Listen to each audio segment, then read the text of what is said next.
Okay, welcome to the Airiam Podcast. This podcast covers topics related to cyber and human resilience.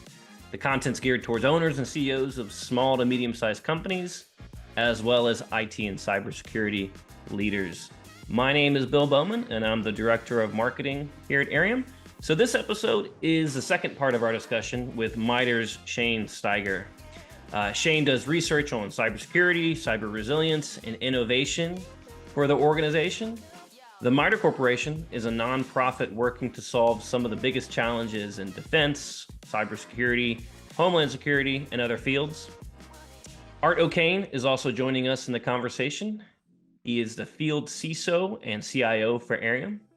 So in the previous episode, we learned about MITRE, their frameworks, including the CREF framework, and we got to know Shane and a little bit about how he became part of the organization. If you missed the first part of the first episode, there's a link to that in the description.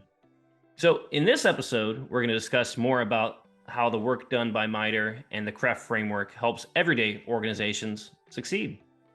So we've talked a lot about the frameworks, we've talked about the organization, kind of how things came to be, and then I think it'll be helpful if we kind of bring things down to the level of a mom and pop, a plumber who owns a 100-person company. What are some of the ways that the MITRE framework, CREF in particular, can be used by them, and how does MITRE try to educate the average business owner, average person out there who's maybe not super technical like you, Art and Shane, who are nerds in this category? No offense, but what do you do for the non-nerds out there? Like kind of me, I try to be a nerd, but sometimes I succeed, sometimes I don't. But all of a number of our resources that we offer are free for cyber defenders. So that makes it so that it's engageable across the board. We're engaged in standards bodies work. So we, as a result, we need to be able to communicate at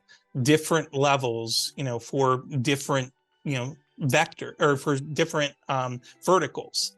And so, we're seeking to not only enable folks to defend within the national security space, critical infrastructure space, but we're also seeking to figure out ways to communicate.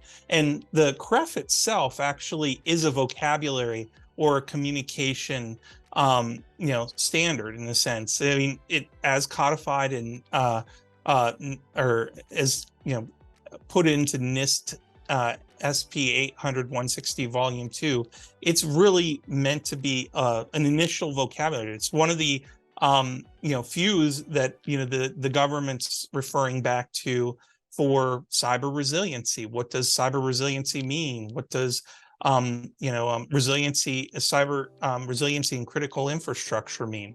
But then, not only do we need to be able to create that vocabulary and get folks on the same page for what terms might mean, we also speak at trade shows, conferences, virtual webinars, podcasts like yours, and we're looking to help anyone from students and entry-level cyber defenders to experienced CISOs and company owners learn more about what we do and how to use our resources that are out there that are free to engage.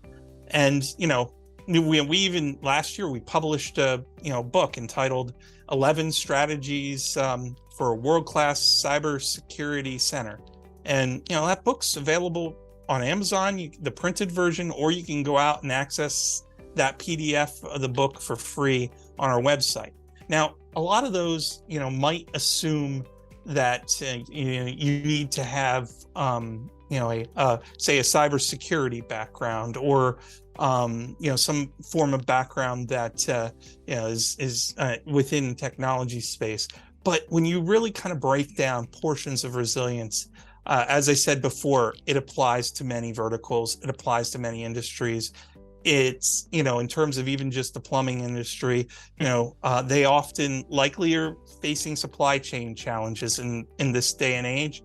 And as a result, they've got to anticipate that maybe their vendors is not going to be able to provide them with the couplings that they need, and therefore they need to look and make sure that in anticipating that they've sourced from other spaces so that they can withstand those supply chain attacks, recover from the unavailability in many places, and maybe source from other industries, and then beyond that adapt and figure out how to make those things work better in the future so that they aren't impacted for mission or business in that sense. So these, luckily many of these concepts apply across the board, and this is gets to be very comprehensive, but it also when you take a step back from it, and actually even in my journey, I had to take a step back and look at it from 50,000 foot in order to understand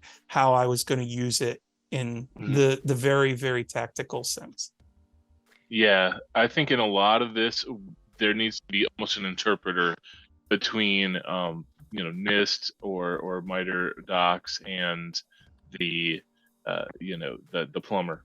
A lot of times that interpreter is the managed service provider. It's the us, and it's our job to stay informed on the standards and technology and stuff. So I think there is a technical hurdle for those those smaller businesses that may not have the time to learn the vocabulary, that may not have the technical skill set to implement a lot of the stuff and really understand it and internalize it. There may need to be a consultant or a managed service provider involved that is helping them move along that through the framework and apply some of the principles in it. Yeah, one thing about your comments before, Shane, the common communication, common verbiage, common words for things. I think that's one of the things that it's not an overnight thing, but over time, if you're putting out the quality information, you're supported by industry, you're supported by the government, there becomes more of a framework to talk about things. So one person's not calling some sort of attack one thing or another. So classifications are helpful for everyone, and eventually that could penetrate to the more non-technical people, and so that's a good element right there. So yeah, go ahead. There is one danger, and I'll throw this out there, and that is that a term like cyber resiliency becomes genericized.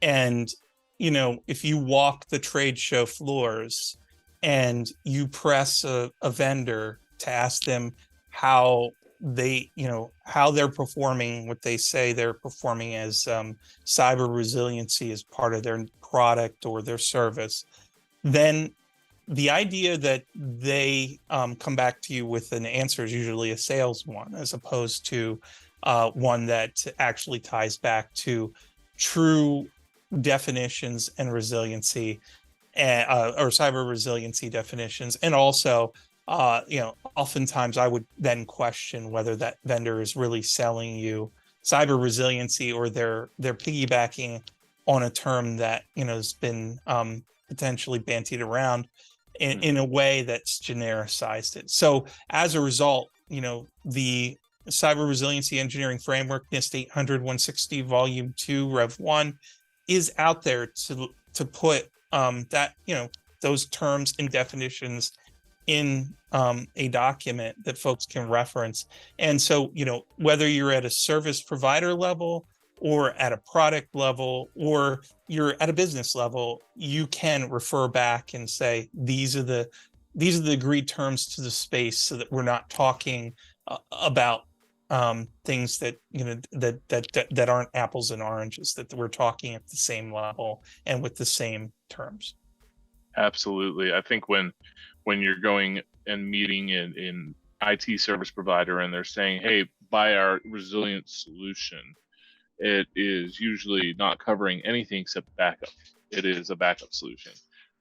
So there's a far cry between the things that are represented in the framework and what vendors are actually pushing, calling resilience. Yeah, so definitely making sure that the vendors and the others they have a solid foundation. They're not just using the buzzwords. Hey, I'm in marketing. I'm guilty of that sometimes, but we make sure But I got Art here to keep me honest. So yeah, we definitely focusing on what the reality is, and not just the concept out there. Because for the nuts and bolts of things, for small business owners, any owners, it's the reality that matters. So related to that a little bit, and I know this is, as we're talking, this is such a broad question, it's hard to possibly give an answer. But for any listeners here, any customers of Airiam or non-customers of Airiam, what can they start doing to get on the path towards becoming more cyber resilient? Bringing in those 400 plus pages of the PDF into their organization, and in the near future. Yeah. So, well, first off, today's company owners, they need to internalize that a cyber breach is eventually going to happen. It's not an if, it's a when. So starting to build your plan now so that your business can keep operating, anticipating that this is going to happen, is absolutely key. So, working with your CISO, CIO, working with your tech guys to identify what your biggest risk areas really are essentially keeping your company up and running. But, in putting funding in now to make sure resilience around those risks is happening. But the one thing that we need to always keep in mind, since we're trying to, show that there is a vocabulary for cyber resiliency that's common, that cybersecurity and cyber resiliency are not the same, and they're not synonymous. And because folks sometimes think that say a continuity of operations plan, a COOP plan, or a BCP plan is enough, that they that they've covered their resiliency aspects. It needs to be a much different approach, and I'll talk about that. And that is, the cybersecurity goals are often interpreted into the CIA triad: confidentiality, integrity, and availability. And InfoSec and others often talk about the cybersecurity goals in that sense. But cyber resiliency focuses on maintaining minimum business or mission functionality, and that's even when that CIA triad is compromised. So when confidentiality, integrity, or availability is compromised. So as a result, for folks to really kind of start their journey, it is really to dive into some of the vocabulary initially, to recognize that bad things are going to happen, and to start to split out the fact that cybersecurity and cyber resiliency are not the same thing. And just to give a couple of quick examples of how they're not the same, that maintaining minimum business or mission functionality can happen. That's cyber resiliency as opposed to cybersecurity. You can have those things compromised and not have an issue. A resilient manufacturing organization can still manufacture items while data confidentiality is compromised, though it may lose important intellectual property. So yeah, the recipe went out the door, but they can still make widgets. A resilient power production plant may not need internet availability to sustain their operations if critical sensors are offline and the integrity of their inputs is assured. So integrity is compromised, and but still they can still make power. Or in the ransomware context, maybe a resilient hospital can still treat patients even though the availability of the patient intake systems currently impacted if they use an alternative system for patient intake. That's where the availability is impacted, but you're using potentially redundant and even different systems to perform intake so that you can still bring in patients. So the big takeaway is vocabulary, knowing that these bad things are going to happen, and understanding that resiliency is more than cybersecurity, and they're not synonymous.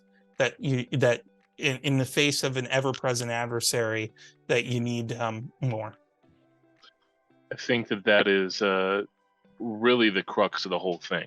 If we want to talk about what resiliency means, it's really the last 3 minutes of Shane speaking really is keeping core critical operations running for a business or organization while there's a cyber attack going on or after a cyber attack has happened.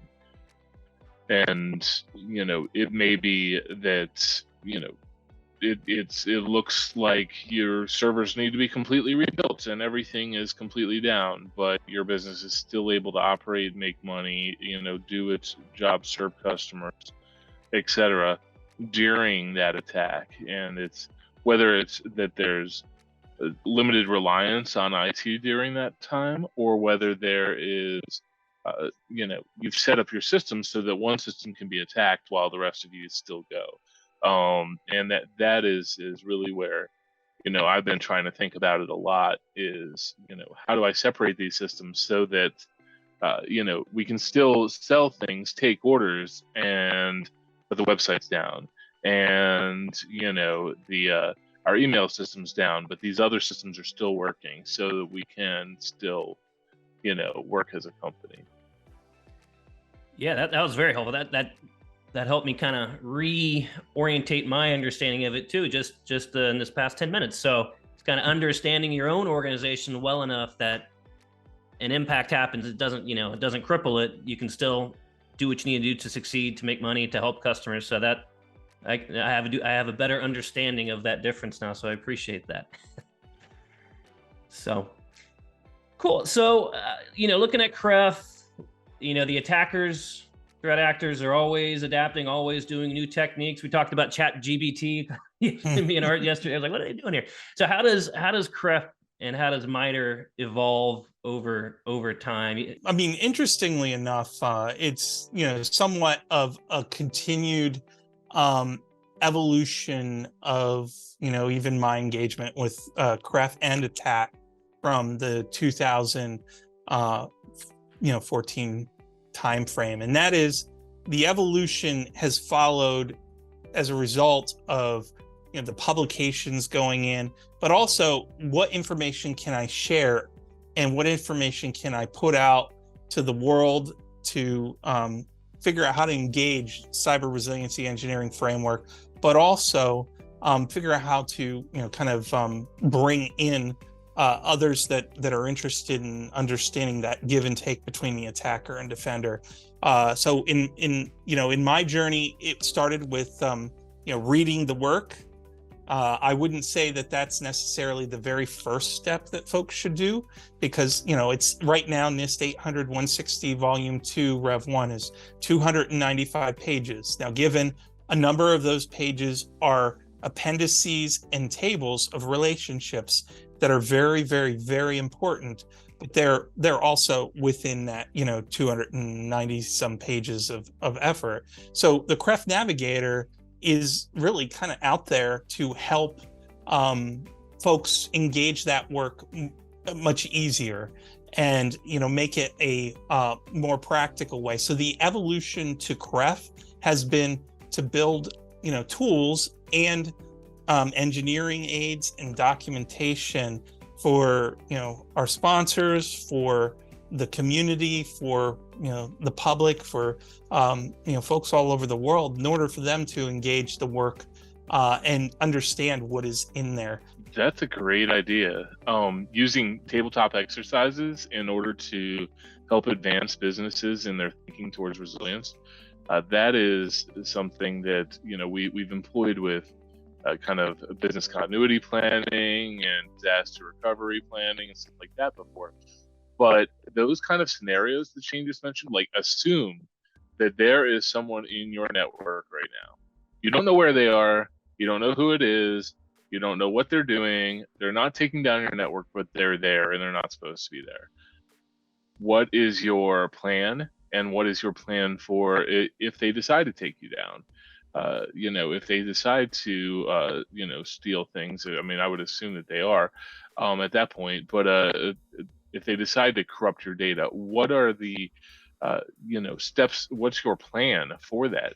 how do you, number one, recognize that it's happening, number two, react, and what's the business impact to those actions that they might take. That's a level of thinking that I think a lot of people just don't do strategically. And I think that business owners that's a low tech way of strategizing and figuring out what really is important to protecting your company.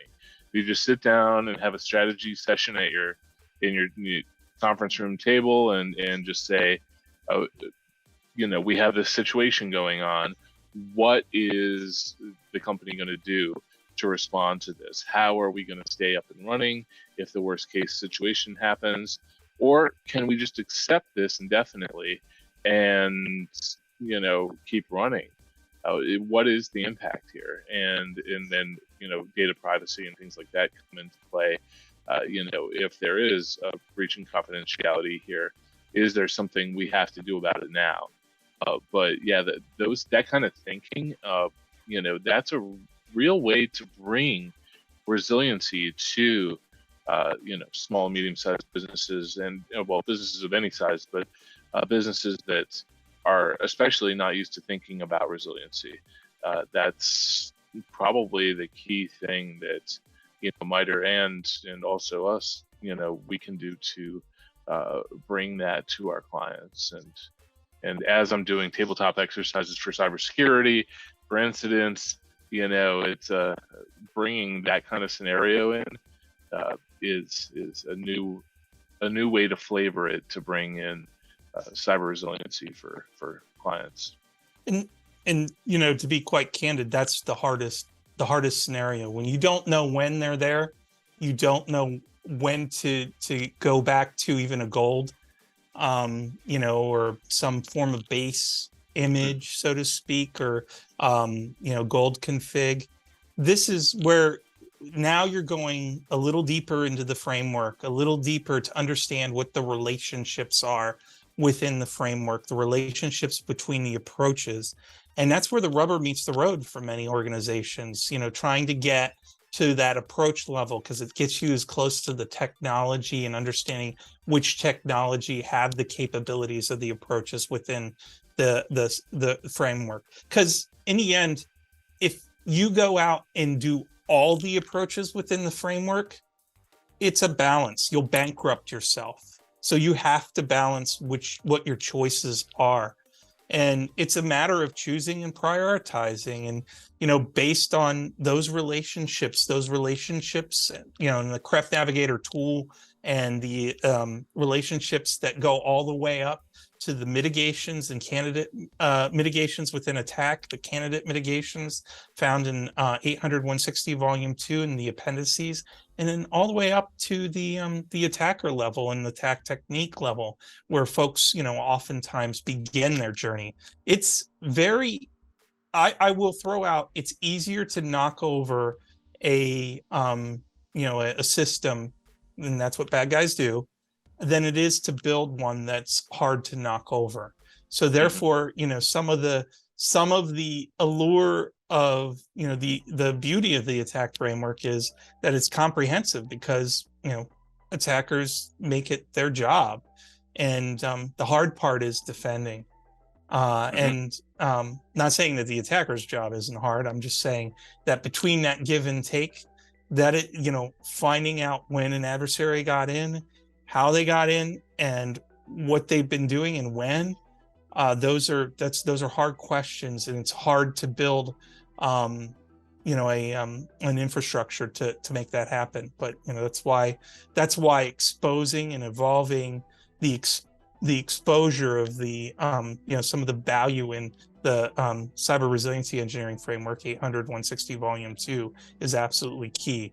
And to that question earlier on the evolution, it's really more about how much more and how many different ways can we show how you can enable an organization to be more resilient by engaging the framework. And that's why we've developed tools to do that, and methodologies for folks to be able to engage and potentially find ways to choose and prioritize and balance their investments. Yeah, that's really good. And kind of wrapping things up and calling back to our plumber friend earlier in the episode. So if a resilient organization, what are the characteristics? And you've touched on this before, but using a specific example of resilient organizations in terms of cybersecurity, I guess in particular, what do they have going on a daily basis? What's going on a weekly basis? What's in the top of mind, or not maybe not top of mind, but what comes to mind for the owner and for maybe their top IT person for a truly resilient organization, the type of organization that would use the CREF and be a case study of being a success when it comes to from MITRE's efforts. Yeah. So getting down to the technique level, I'll start at the goal level first. So an organization that anticipates that bad things happen or have already happened that you don't know about, withstanding the fact that bad things will happen or already are happening that you don't know about because they're already in the system and they want you to persist, do business, get money so that they can continue to thrive off of that business. And then your ability to recover when bad things happen or when they're discovered and you try and kick them out, and adapting obviously to those scenarios. That's key. But getting back down into the technique level, a lower level, those folks that have redundancy and diversity built into their organizations. So redundancy, more than one of the same thing, but also diversity, more than one way to do a particular mission or business function and task. Those that employ segmentation and those that figure or find analytic monitoring and also contextual awareness is key, so they know what's coming at them because a similar industry was recently attacked or their industry was attacked, and then making sure that they've got the IOCs in place to be able to respond when they do happen. And then other things that can be put in place that kind of tie back to anticipate the adversary. If you don't potentially use deception capabilities, you're ceding portions of the environment to the adversary because they can trust all the information they enumerate. So as a result, using other frameworks like Engage to go and potentially make their lives harder by putting information on your own endpoints that is not correct or is not false, and any usage of that information would be an instant and immediate alert that either an adversary's got the information or an insider is using it to go and potentially go after the organization.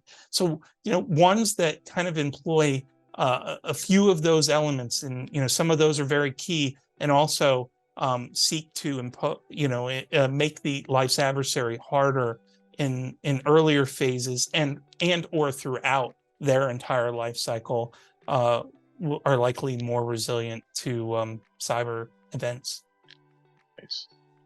And there's so much to this that I think without the CREF Navigator that you guys came up with, I think we'd be completely lost. At least I would, because the documentation, there's so much there.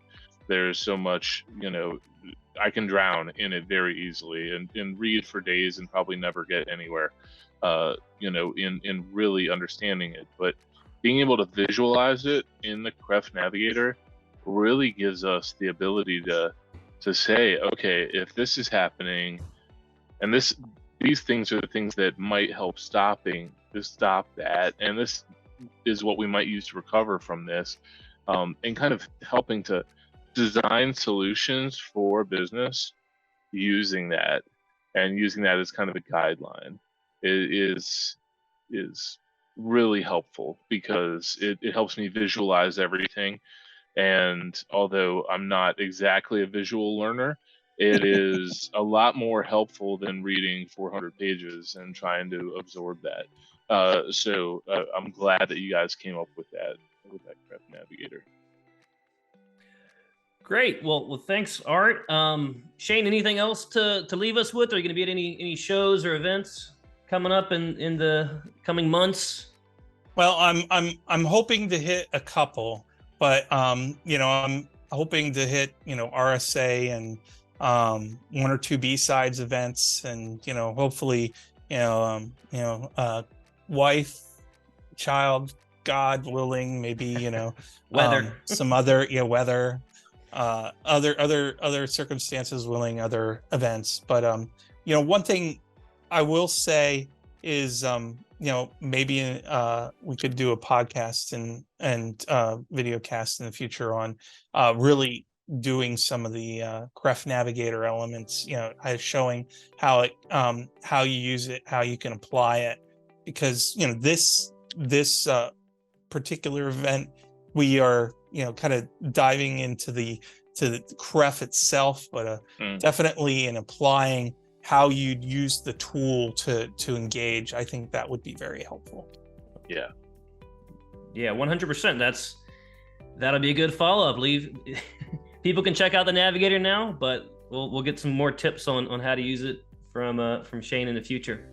I just really thank you, Shane, for coming on here. It's really special to be able to have someone from an organization like MITRE come and speak with really a non-governmental agency, not a governmental agency, a small business, really, in order to help further how we understand resilience. And it's been something I've been working on, furthering resilience for years without really understanding that you guys had this framework. And so thank you for bringing this to us. And I hope that people that have listened to this have been able to understand that there's a lot more to resiliency than just taking a backup. Yeah. Yes. And thank you so much for the opportunity to talk with you guys. And, as I said, I look forward to, there's some significant updates that are out there on the Craft Navigator right now. Choose your own adventure update for you could choose your own attack technique. You can export and import JSON of files so you can share with SAN key visualizations with friends. And you can even import straight from the threat groups from Attack Navigator and campaigns, which is really exciting. So all of those are out there, and hopefully in the future we'll be able to show some of those. Sounds good. Okay, thank you, Shane, for your time. Thank you, Art, and thanks for everyone who's listening to the podcast. If this was interesting to you, I recommend you subscribe to the podcast and whatever platform you're in. New episodes will typically be released every other Wednesday. And for more information on Airiam, visit Airiam.com. And to check out the Craft Navigator and MITRE, you can go to craftnavigator.mitre.org, and we'll have a link to it where you're listening or watching this. And have a great day. Bye. Thank you.